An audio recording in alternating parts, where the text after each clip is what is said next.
An Italian teenager who used his computer skills to promote the Catholic faith is on his way to becoming the Catholic Church's first millennial saint. Carlo Acutis, who has gained the nickname God's Influencer, the first millennial saint. Despite his short life, Acutis left a formidable legacy and lasting impact on many because of his immense love for Jesus and the use of technology for the glory of God. What if a boy who loved video games and built websites is now shaping the future of the Catholic Church? What if his final prayer wasn't just heard, but answered in the highest corridors of Vatican power? This isn't fiction. It's a thread of truth stretching across generations. Carlo Acutis, a teenager from the early 2000s, lived a quiet but holy life. He coded Eucharistic miracles, adored the Blessed Sacrament, and offered his suffering for the Pope and for the Church. Years later, a new Pope was unexpectedly elected, gentle, humble, and chosen by grace, not politics. He took a name that stunned many, Pope Leo XIV. It was more than a name, it was a legacy. The same name tied to Carlo's school, Carlo's devotion, and the very Pope he prayed for. Behind that name lies a history of saints, visions, and divine protection. And now, that same Pope may canonize the very boy whose life quietly foretold this moment. Is this merely coincidence? Or is it a divine connection, one that reveals how heaven still speaks through hidden holy threads? Could this be the Church's most powerful generational bridge in modern times? Carlo Acutis wasn't a prophet, a mystic, or a public preacher. He was a boy who loved soccer, enjoyed video games, and had a deep affection for his dog. But more than anything, Carlo loved Jesus, especially in the Eucharist. While most of his peers were distracted by screens and trends, Carlo made a different choice. He chose silence. He chose adoration. He once said, "The Eucharist is my highway to heaven." This wasn't just a saying for him. It was the rhythm of his life. He went to daily Mass. He prayed the rosary. He spent time in front of the Blessed Sacrament like others might hang out with friends. What made Carlo different wasn't his behavior, it was his interior life. Even as a child, he had a spiritual hunger far beyond his years. His faith wasn't forced, it was natural, joyful, and contagious. He didn't run from technology, he used it to evangelize. He built websites cataloging Eucharistic miracles. At 15, he was diagnosed with leukemia. And even then, he offered his suffering for the Pope and for the Church. Carlo wasn't trying to be a saint, he was simply trying to love. And that made all the difference. When the name Pope Leo XIV was announced, the world paused. He was not the front-runner. He wasn't the most talked-about cardinal. And yet, there he stood, calm, composed, and chosen. His election came quietly, without fanfare, but with undeniable weight. The first surprise was his identity. The second was his name. Leo wasn't just a name pulled from history. It was a signal, a statement, a legacy. Leo is a name tied to courage, doctrine, and defense of the Church. From Leo the Great, who faced Attila the Hun, to Leo XIII, who championed justice and the rosary, the name carries meaning. By choosing it, the new pope was stepping into that legacy, not with pride, but with purpose. People asked, why Leo? The answer was layered. It was about history, holiness, and a call to spiritual clarity. But perhaps it was also about something deeper, something not yet seen. A teenager had once offered his suffering for the Pope. That teenager went to a school named after Pope Leo XIII. And now, a new Pope Leo had emerged, ready to lead. Sometimes God speaks through silence, and sometimes he speaks through names. A name that echoes. The name Leo isn't just historical, it's prophetic. It echoes through centuries of Catholic history, always appearing during times of challenge and transformation. Pope Leo the Great defended Rome not with swords, but with faith. He faced down Attila the Hun and reminded the world that spiritual authority is stronger than any army. Centuries later, Pope Leo XIII confronted the social crises of his time with wisdom and clarity. He wrote the famous encyclical Rerum Novarum, calling the Church to defend the dignity of every person. He also had a vision, a terrifying glimpse of a battle between good and evil, and from it, he wrote the powerful prayer to Saint Michael. The name Leo, then, is no ordinary name. It is a call to vigilance, a warning to darkness, and a torch of light for the faithful. When Pope Leo XIV chose this name, he wasn't just honoring the past, he was stepping into a spiritual tradition of strength, prayer, and protection. And unknowingly, or perhaps guided by grace, he was also drawing closer to the legacy of a teenager who had once walked the halls of a school bearing that same name. A boy and a name. A thread begins to form. The day Pope Leo XIV was elected wasn't just any day, it aligned with a powerful feast in the Church, the apparition of Saint Michael the Archangel. According to tradition, this feast marks a moment when Saint Michael appeared with a message from heaven, a reminder that the battle between good and evil is real, and the Church must be ready. For those paying attention, the symbolism was striking. The new pope chose the name Leo, the same name once carried by a pope who wrote a prayer to Saint Michael after witnessing a vision of spiritual warfare. Now this new Leo had stepped into leadership on the very day the Church remembered that battle. Coincidence or divine timing? It felt like a message, a quiet warning that the Church's mission is not only to teach and serve, but to defend, to fight not with weapons, but with truth, love, and prayer. In the chaos of the modern world, this moment stood out. A pope, a name, a feast, and behind it all, the whisper of heaven reminding the Church to stay awake. Something sacred was unfolding. The story wasn't beginning, it was continuing. Just days after Pope Leo XIV's election, a powerful reading echoed through the liturgy of the hours. It came from the book of Revelation. Then war broke out in heaven. Michael and his angels fought against the dragon. For many, it felt like more than a coincidence. It felt like a divine confirmation. The Church was not only witnessing a transition in leadership, it was stepping into a time of spiritual awakening.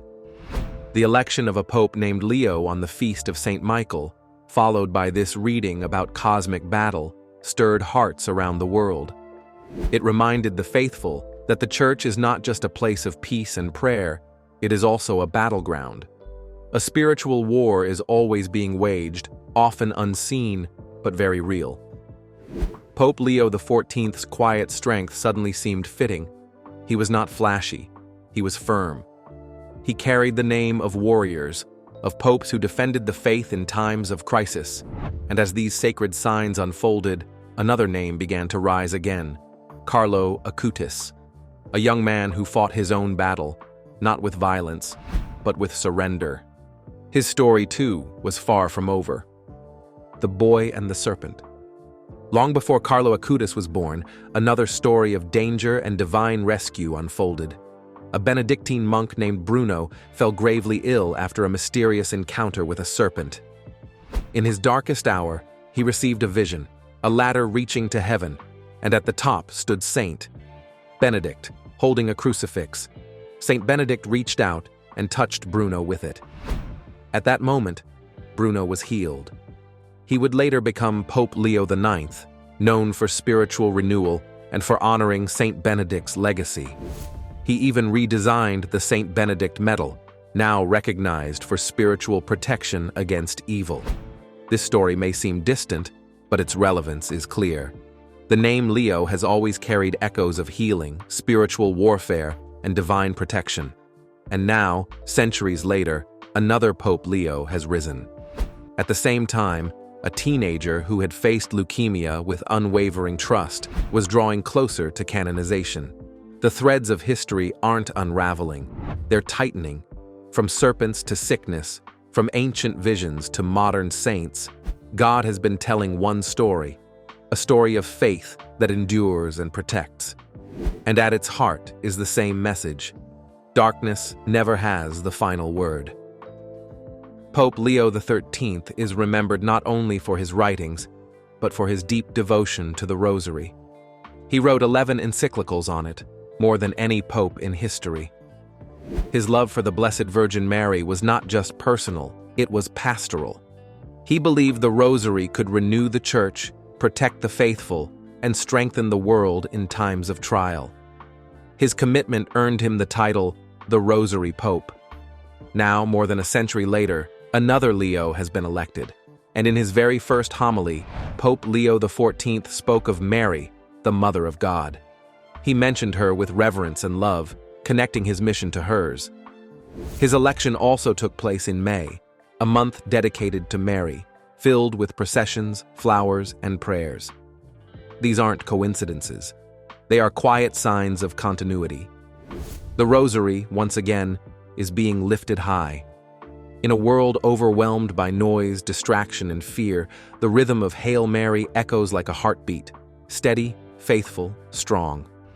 Pope Leo XIV didn't just choose a name, he stepped into a legacy, and behind that legacy stands Mary, quietly guiding the Church back to her Son. Carlo Acutis didn't reject the world he lived in, he transformed it. While most teenagers used the internet for entertainment, Carlo saw it as a mission field. He believed that the same technology used for distraction could also be used to spread truth. With simple coding skills and a deep love for the Eucharist, Carlo created a website cataloging Eucharistic miracles from around the world. He wanted others to see what he saw: God's presence, alive and real, breaking into the ordinary. His approach wasn't dramatic. It was gentle, clear, faithful. He once said, "The Eucharist is like the sun. It transforms the soul like the sun tans the skin." In those few words, he captured a truth that theologians have written volumes on. But Carlo didn't just teach, he lived it. He knelt before the tabernacle with the same devotion that monks have shown for centuries. Yet he wore sneakers, he knew programming, he played PlayStation, and he smiled easily. Carlo made sanctity feel reachable, not by lowering the bar, but by showing how holiness can rise in the middle of ordinary life. His life wasn't a rejection of modernity, it was a redemption of it, a school with a hidden name. As Carlo's story grew more widely known, researchers began looking deeper into his early life.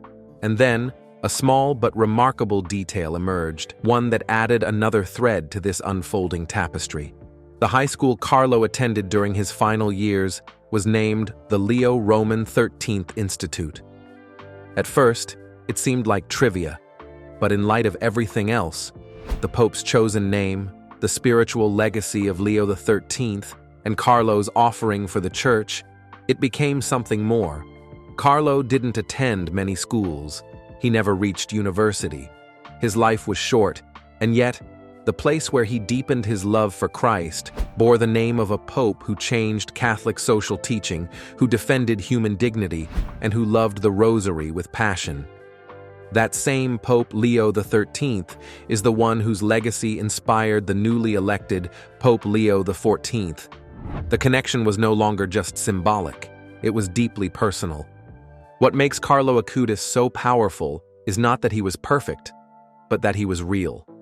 He wore hoodies, played soccer, and liked Nutella. He was a teenager in every sense, joyful, curious, and deeply human. Yet, beneath that normal surface was a soul rooted in something eternal. He didn't live in a monastery. He lived in an apartment. He didn't preach from a pulpit. He lived his faith quietly, in school hallways, in front of his computer, in Eucharistic adoration. Carlo wasn't distant or mystical. He was approachable. That's why so many young people are drawn to him. He showed that sainthood isn't about escaping your world. It's about letting God transform it from the inside. When he was diagnosed with leukemia at age 15, he didn't turn inward. He offered his pain for the Pope, for the Church, and for souls. Even in suffering, he smiled, not because it was easy, but because he trusted. Carlo Acutis passed away on October 12, 2006. He was only 15. His illness progressed rapidly, but his peace never faltered. He accepted death not with fear, but with serenity. "I offer all my suffering for the Lord, for the Pope, and for the Church," he said. These were not just words spoken once. They were the posture of his entire final journey. Those who cared for him witnessed something extraordinary. In the face of pain, Carlo radiated trust.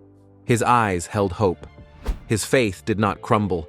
It deepened. His room became a sacred space, filled with prayer and the presence of something eternal.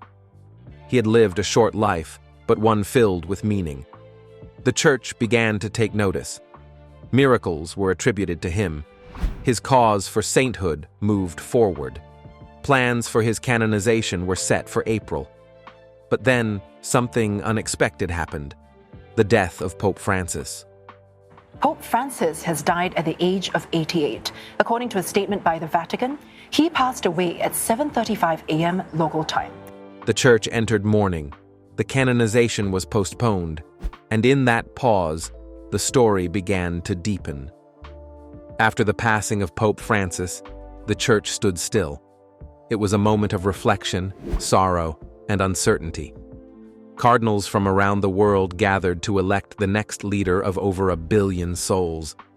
The world watched, expecting a familiar name, a predictable figure, but instead, something unexpected happened.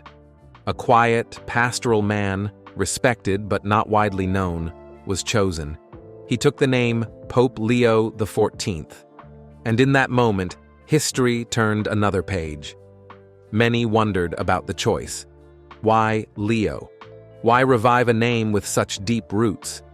But soon, it became clear. He wasn't just honoring past popes. He was stepping into their legacy of courage, clarity, and spiritual defense. And unknowingly, he was drawing close to a young man whose life had been quietly intertwined with that same legacy. The Pope, who would now lead the Church into a new era, had unknowingly stepped onto a path that ran parallel with Carlo's. A boy who had given his life for the Church. Echoes of Leo the Great. Long before Carlo Acutis or Pope Leo XIV, another Leo walked the earth, Pope Leo the Great. In the 5th century, as fear gripped Rome and destruction loomed on the horizon, Attila the Hun advanced with an army that had already crushed cities and nations.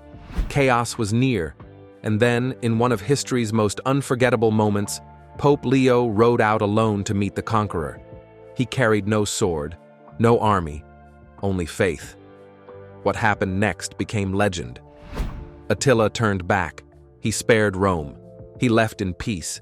According to tradition, Attila saw more than just a man. Behind Pope Leo stood 2 radiant figures, St. Peter and St. Paul, with swords drawn and eyes ablaze. And above the city, a heavenly army hovered, too vast and powerful to comprehend. Whether taken as history or holy legend, the message is clear. God fights with those who stand in truth. The name Leo came to represent more than leadership. It became a symbol of courage, divine protection, and fearless faith. The Church has seen many names come and go, but some carry a legacy that time cannot erase. The name Leo is one of them. It speaks of strength, vision, and unwavering faith. When Pope Leo XIV stepped forward, he didn't just take a name, he revived a mission. A mission to guide the Church through darkness, with prayer as his weapon and truth as his shield. What makes this moment even more profound is that Carlo Acutis, decades earlier, walked the halls of a school bearing the name of Pope Leo XIII. Carlo never became a scholar of papal history, but he absorbed something deeper, a spirit. The same spirit that Leo XIII carried through encyclicals on social justice and devotion to Mary. Now, Leo XIV steps into that lineage. And as he does, he prepares to canonize the very boy who once lived under the shadow of that name. This isn't just poetic, it's providential. It reveals that history isn't random, it's intentional, guided, well-timed, and filled with meaning far beyond what the eye can see. A generation leans in. For years, the church has wondered how to reach the younger generation, how to speak their language, how to call them back, not with pressure, but with purpose. And then came Carlo, a teenager who didn't preach with a microphone but with a mouse, who didn't retreat from culture but entered it with clarity and love. Slowly, his story began to spread, not through headlines or viral trends, but through hearts. Teens started reading about his life. Youth groups began praying his favorite devotions. College students returned to adoration, not out of obligation, but out of curiosity. They wanted to know what Carlo saw in the Eucharist that made him kneel in silence. And many of them, after sitting in that stillness, didn't want to leave. What was happening wasn't flashy. It was deeper, quiet, real. It was trust returning. Trust that the church still speaks. Trust that holiness isn't outdated. Trust that being Catholic doesn't mean being irrelevant. It means being fully alive. In Carlo, young people saw someone like them. In Pope Leo, they now see a leader who values reverence over reaction. If Pope Leo XIV presides over the canonization of Blessed Carlo Acutis, it will not just be a ceremony, it will be a statement, a declaration to the entire world that holiness is still possible today, even in the digital age. It would be the first saint canonized under his papacy, and the first millennial to be officially declared a saint by the Church. But more than that, it would be a message to every young Catholic wondering if faith still matters. It would say, yes, you belong, you are seen, you are called. In an age of constant change, where truth is often twisted and silence is rare, Carlo's voice rings clear. He wasn't louder than the world, he was brighter. And that brightness, gentle, focused, Eucharist-centered, is exactly what the Church is choosing to honor. Pope Leo XIV, by canonizing Carlo, would not only elevate a soul, he would be setting a tone, one that prioritizes interior renewal over spectacle, reverence over relevance, holiness over hype. The Church remembers who she is. In the fast pace of modern life, it's easy to forget, easy to lose sight of what truly matters. But the Church, through moments like these, remembers.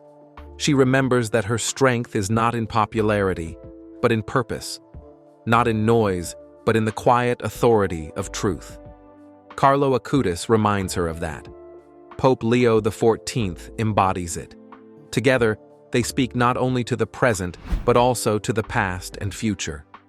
Carlo shows that sanctity doesn't need a stage.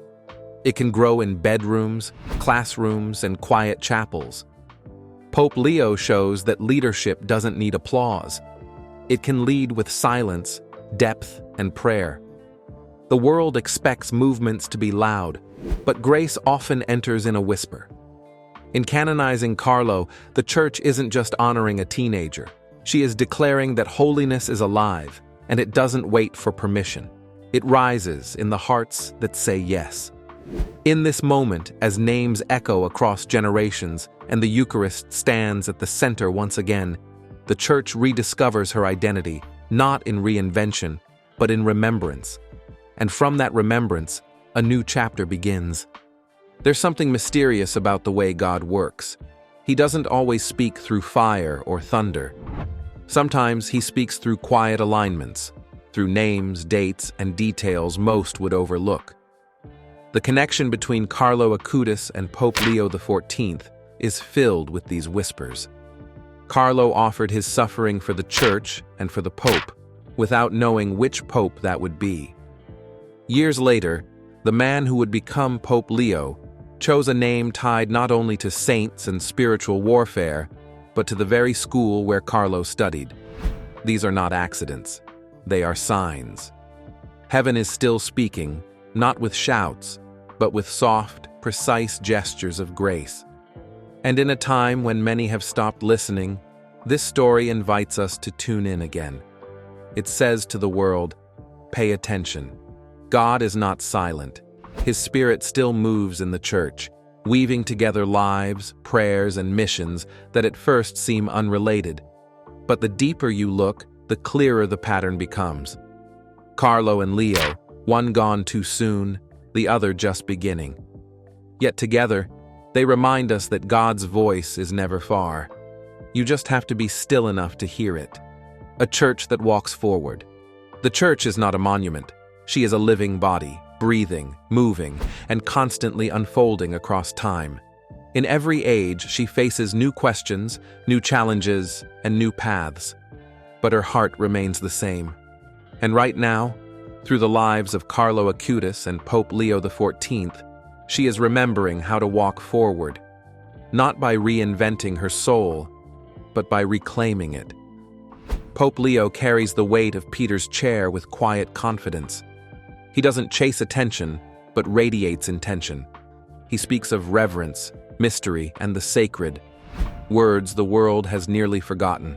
And Carlo, from his place in heaven, offers a reflection of what the church can be: joyful, simple, deeply rooted in the Eucharist. One generation brings energy, the other brings direction. Together, they shape a church that knows where she came from and is unafraid to go where she needs to be. In their unity, something beautiful emerges, a path that doesn't retreat from the modern world, but enters it with light. Because holiness doesn't belong only to the past. It walks beside us now. The saints are not just watching, they are leading, and the church is ready to follow. This moment is more than a milestone. It's a message. It tells the world that saints are still being raised up, not just in ancient basilicas, but in everyday bedrooms, classrooms, and online spaces. Carlo Acutis wasn't famous. He wasn't rich. But he was faithful. And in that quiet faith, he changed lives. Now, as the Church prepares to raise him to the altar of sainthood, Pope Leo XIV stands ready to proclaim that holiness still matters. This isn't just about Carlo.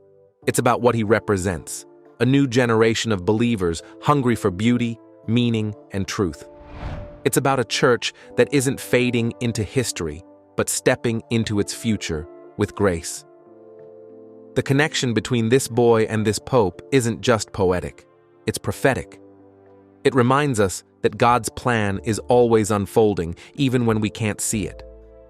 And now, the choice is ours: to watch this story from a distance, or to step into it with faith, hope, and love. Because the church isn't just living history, she is making it. This isn't just the story of a teenage saint and a newly chosen pope. It's the story of how heaven weaves together lives, prayers, and purposes in ways we never expect. Carlo Acutis didn't know the man who would become Pope Leo XIV, and yet their lives are linked by name, by mission, and by mystery. One offered his suffering in silence. The other now carries the weight of the church in a time that desperately needs faith. Together, they remind us that holiness is not a relic of the past. It is a living call, rising again through young hearts and humble leaders. Their connection is not loud, but it is loud enough for those who listen. It asks us to believe again, to hope again, to follow the path of sanctity in the middle of our modern lives. So the question now is not whether God is still speaking. He is. The question is, are we listening? Will we answer this call? Will we live the faith with the same trust, courage, and love that once linked a teenage boy to the throne of Peter?